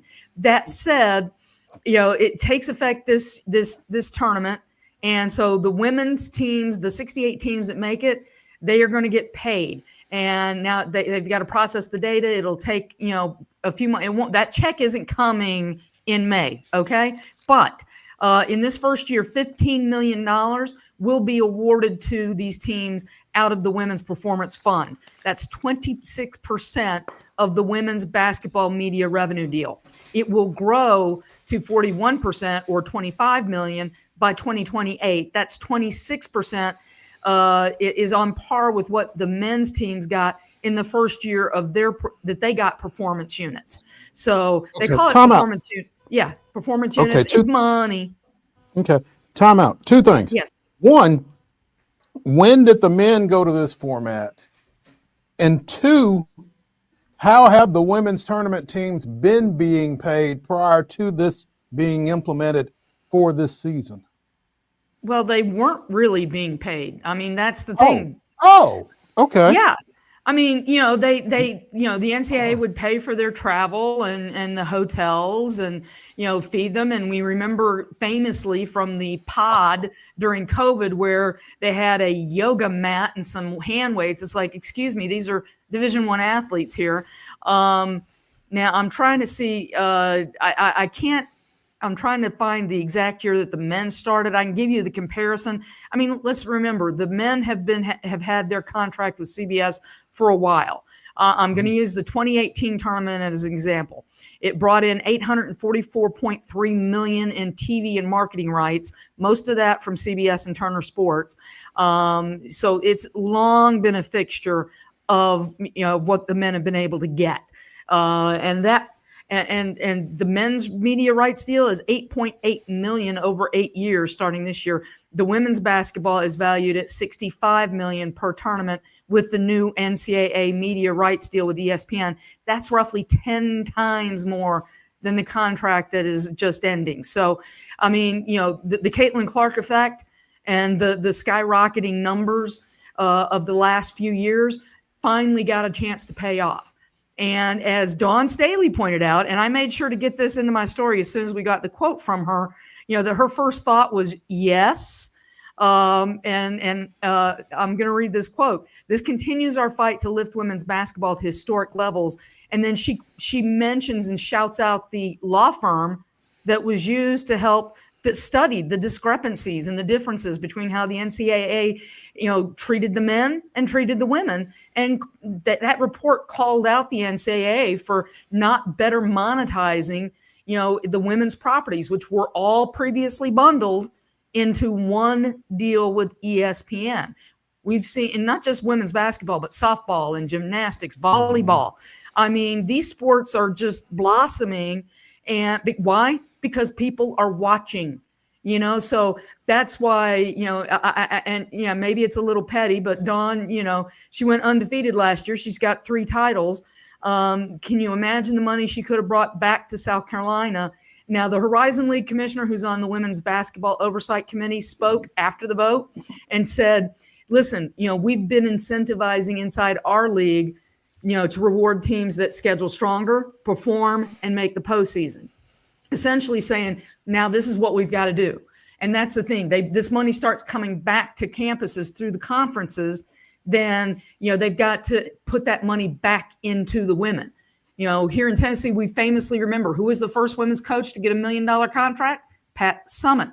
But so a team that goes to the Final Four, this is the amount of money that they could bring back to their conference. I'm trying to pull the number back. Roughly $1.26 million over the next 3 years by making the Final Four. That's not winning the title. So that's real money. And, we're here home close to the the Ohio Valley Conference. We see Belmont and what they're doing in the Missouri Valley Conference. Some of these smaller leagues. Gino Auriemma said last night after their win with Paige Becker's back that, the Big East, when they had 16 teams, they were already doing revenue sharing. That was one of the things that allowed them to invest into some of their programs like UConn.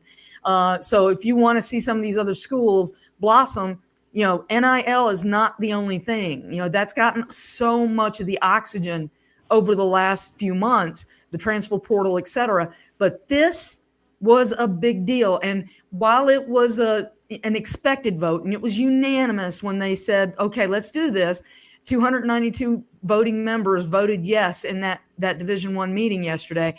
The thing is this: how many times has something gone through a committee and then just disappeared?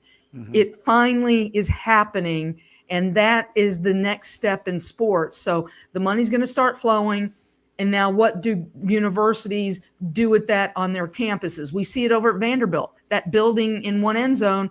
They've got a men's basketball practice gym and a women's basketball practice gym. Previously they had one practice gym and they had to work around it. Now, if the women want to go put shots up at midnight, they can do that. They've got their own place to do that. And that's where some of these benefits will start showing out. And by the way, Shea Ralph ended Vandy's NCAA tournament drought that had been lasted back to 2014 last year. She was one of the first 4 teams in. Now they're 14-4. Well, maybe they're not on the bubble and playing in that first 4. Maybe they get a better seed and they can bring some money back to campus to where we see Vanderbilt finally is spending money and investing in its athletics program. Shouldn't have to say that about an SEC team, maybe, but we're going to see this flowing to all 68 teams that make the women's tournament moving forward. It's mind-boggling that as much as I thought I knew about women's athletics, I didn't realize that they weren't getting any revenue out of the tournament, that all they were getting was basically their expenses were getting taken care of. Mo, just to follow up, the year after the pod, when they got so much bad attention, I contributed to a story and asked athletes, because guess what? Not even the swag, the NCAA swag was, the women were not, they had the ability, but they were kind of encouraged not to use March Madness on the courts.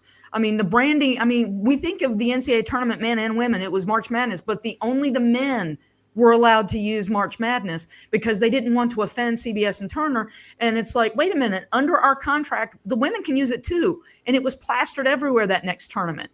And the athletes, when they get to the tournament sites for those first round games, they get swag. And, for the women, they were excited to get socks and T-shirts and things that said March Madness. Yeah. Because it hadn't happened before. Yeah, it's mind-boggling. It's awesome and sad all at the same time that it's now that all of this has taken place, when you think about all of the women who missed out on that equal treatment. And it's unfortunate, but I guess it's a better late than never type situation as far as that goes. Teresa M. Walker of the Associated Press joining us here on Main Street Sports today. Continuing real quick in the women's college basketball realm for just a second. Kim Caldwell has made an impact and done so quickly in Knoxville. And one more example of that, all 5 members of her 2025 recruiting class have been nominated for the McDonald's All-American game that's coming up at the end of this season. Now, they've not been named to the game or to participate in the game, but Jada Civil out of Vero Beach, the Paldo twins, Mia and Maya out of New Jersey, Denia Prawl from Toronto, and Cleveland, Tennessee's Lauren Hurst have all been nominated to participate in the upcoming McDonald's All-American game. Again, they've not been named to teams yet, but just the fact that all 5 of Kim Caldwell's recruits have been nominated for that game just continues to speak volumes about the impact that she has had in a short period of time on Rocky Top. Without a doubt. Think about it. Her team is 3 points from being undefeated, and the 3 points, 2 losses, 2 top 10 teams. And, now they had to claw their way back from double-digit deficits in each of those games, and it was in Knoxville on the court named for Pat Summitt. But, to think about, this program is trying to get back to a Final Four. They have not been to a Final Four since Pat Summitt's last national title game, 2008, or championship. So it's like, it's been a long time coming. But that's the thing. Kim Caldwell comes in, doesn't make it about her, but, had that team running and working to play my guy who covers the games for me, he says he described it, and I used his phrase in the story about Kim Caldwell, who, by the way, could give birth any day now. Any day. Any apparently. day now. Yeah, she said that Tuesday morning, and I got to talk to her Tuesday afternoon, and it's like I had to ask about that because she had been a little hesitant and didn't want to talk about it. And because she's a private person from a small town and now, but, so they have a plan, whatever it is. But let's face it. They had Lamborghinis near the court when they were hosting some of these recruits. It's the top ranked recruiting class for 25 that is what she's got coming in. And how do you, Juju Watkins, Caitlin Clark, Paige Beckers, it's obvious. You have to win with talent. Coaching can only do so much. You have to have the talent. And Kim Caldwell's proving that, her style that she played at, coached at Glenville State, Marshall, which got her to the NCAA tournament last year, wins in the SEC. Now, they're going to have to prove that they can beat and learn the lessons on how not to fall behind so far and how to beat these top 10 teams, because that is the SEC. That said, she certainly has the pipeline coming in to help compete with the best, not just in the SEC, but the best in women's basketball. And that's where you start. Talent on the floor, and the coaching is the other piece. And she seems to have that in both sections. So, but yeah, when I asked what the plan is, it's like, well, her hope is to return sooner than later. And somebody texted me and reminded me last night that Pat Summitt, who gave birth in September of 1990 to Tyler, had the nanny holding Tyler at the end of the bench during games. So it's like, guess what? Working women know how to be mamas and do their jobs at the same time. And she's kind of now embracing that she can be an example for what women go through with stressful jobs and being moms. So I'm curious to see just what she can do in this debut season.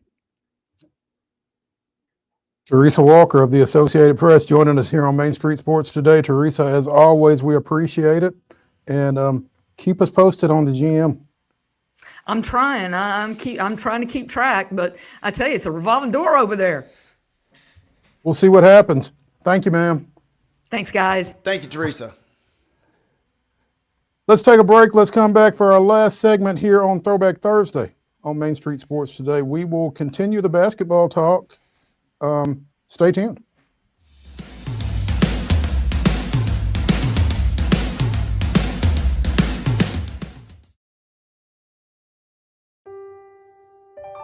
This holiday season, the largest lantern festival in the country returns to Nashville Zoo. Experience more than 1,000 all-new, handcrafted lanterns, towering creatures, magical worlds, and a North Pole village. At the center of it all, the Smashville Ice Rink. Welcome back to Zoolumination at Nashville Zoo. Bigger, brighter, and better than ever.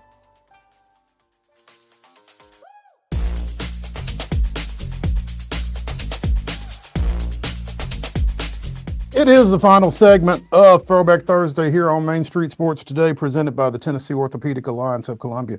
I'm Maurice Patton. That's Wade Neely.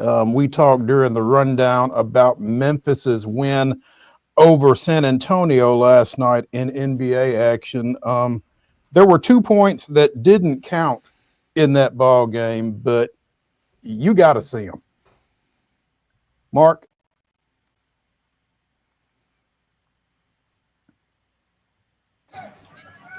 That hurt the Spurs tonight. And Morant. Well, that one didn't count.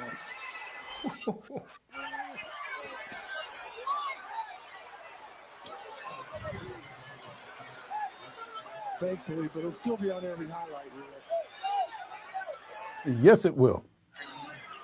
Wade, how tall is Ja? Yeah, out in the air. 6'2", 6'3". Victor Wembanyama is what? 7'3"? 7'6". 7'6". God. Elevator. Wemby 7'3", Ja 6'2". You heard the whistle while Ja was still out on the wing before he started to the rim, but you know, I'm not sure why Wemby went over there. Might have just let that one go. If that's not the best dunk in the NBA this season, it's got to be on the short list. Unbelievable. I was watching this live and it happened. I was on the phone with my wife and I screamed out loud and she said, "What is wrong?" And she doesn't know who Wemby is. She kind of knows who Ja is. And she's like, what's happening? And I was like, well, this really tall guy just got dunked on by a much shorter individual. And I sent her the clip and she said, "Oh, you are correct." And I shrieked. I tweeted that the only thing that was missing was Ja giving it the too small gesture afterwards. Yeah, I mean, Sacre Bleu. I mean, it was ridiculous last night. This was a fun game. And not for Victor. Well, it was crazy. So there was four. I jotted these all down. There were four crazy things in this game. Wemby had already gotten the softest poster ever put on him by Edey earlier in this game. It was the two giants just going at each other. It was kind of like Godzilla versus King Kong back in the day, the black and white movie, when just two behemoths going at one another. That was epic. We saw Wemby with 8 blocks in the first half last night. Didn't have any in the second half, but he had 8 in the first half. And then my favorite highlight, Ja's dunk was obviously ridiculous, out of this world, but my favorite highlight of all, shout out to Cody Derryberry, good friend of the show, who reminded me of this. There was a jump ball early in the first half, and Edey is on the ground, and Chris Paul is getting ready to tie him up for the jump ball. Getting ready to tie Wemby up. Getting ready to tie Edey up. Chris Paul's going to tie Edey up, and instead, Chris Paul says, "No, I'm not tying him up. I'm not doing that jump ball with this guy," and he makes Wemby come over and tie him up. There we go. So it was an epic game. It was a lot of fun. The Spurs are a joy to watch. They're just one game under 500, and it was a nice win at home for the Grizz, full of highlights. That was an epic game last night. Yeah, that was wild. That held ball, the jump ball there. Yeah, because you're getting ready to see Chris Paul's like, "I ain't doing this versus this guy." I'm not jumping against Edey. Yeah. So yeah, good. Veteran thinking right there about CP3 right there. That game was a lot more exciting than the Clippers and the Nets. Clippers 126, Brooklyn 67. It was the biggest win in Clippers franchise history and the biggest loss in Nets franchise history. I actually watched part of this game last night, and from the tip off, you could just tell the Clippers were out for blood, and it seems like Kawhi was ready to kind of show what he's really capable of, and he ends up only playing like 24 minutes.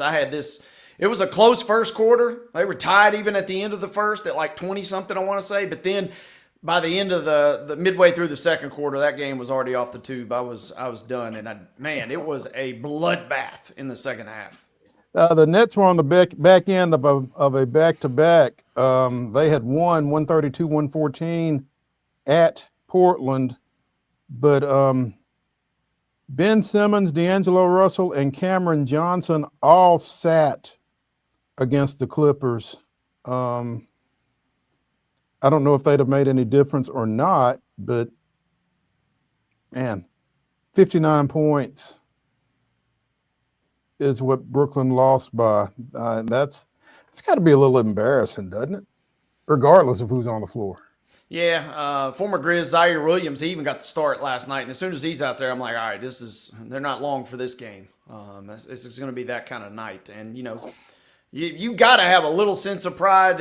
Woof, that is a demoralizing loss. Good for the Clips though. They got what you wanted out of Kawhi. Harden was having a great game. Harden was on pace for an electric game, but there's no reason to keep him out there. He ends up with 21 and 11 assists, that is. They started the third quarter on a 32-3 run. And that was after they were already up like 20-something points at halftime, or 18 points, I think it was, at halftime.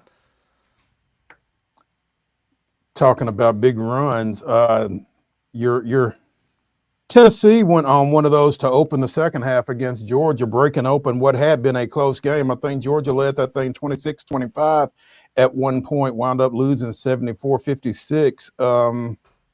That was number 23 ranked Georgia going into number 6 Tennessee and giving the Vols a first half scare. But probably the bigger news coming out of the SEC last night is Arkansas now has some company at the bottom of the standings. We talked about South Carolina falling 66-63 at Vanderbilt. Oklahoma also lost at home to Texas. So Arkansas, South Carolina, and Oklahoma are each 0-4 in SEC play. We're starting to see some separation in the league, Wade. Yeah, it feels like it. And we talked about, Texas and Oklahoma going to do battle here soon. And or hang on, let me scroll back down here. I had these pulled up just a second ago because, man, it's going to be a tough league, but we kind of teased it when we talked with Joe yesterday. Somebody's going to have to finish at the bottom, right? Right. And somebody's going to have to finish with probably only, less than 5 wins more often than not. I mean, we saw Missouri, who, may not have been the greatest team by any means, but they were a decent little basketball team last year, and they go over in the league. So, I mean, it's the league that eats its young, and it's going to be a slog all season. That was a good win for the Vols to kind of keep holding serve. Yeah, no doubt. All of those games were probably more exciting to watch than the A-10 matchup between UMass and Fordham, where there were 79 fouls, 122 free throws, and 10 guys fouled out in UMass's 120-118 triple overtime win. Holy moly. How would you like to have been watching that? 79 fouls in, 55 minutes, I guess? Because they play 5-minute overtimes in college, right? Yeah, 122 free throw attempts. My goodness. Yeah. And 10 guys fouled out. 5 players shot 10 or more free throws each. This was the 100th year of Rose Hill Gym on the Fordham campus. And I guess they really celebrated it in style with a historic performance by both teams. I guess the officials were the heroes, right? Yeah, more often than not, everybody pays good money to go see them, so they made sure to put on a show for everybody, it sounds like, last night. Man, that is a lot. That's props to anybody that stayed that whole game. That's woof. Yeah, that's tough. That had to be tough to watch. That's going to do it for Throwback Thursday here on Main Street Sports Today, presented by the Tennessee Orthopedic Alliance of Columbia. Be sure and join us tomorrow right back here at 2 o'clock. We'll see y'all.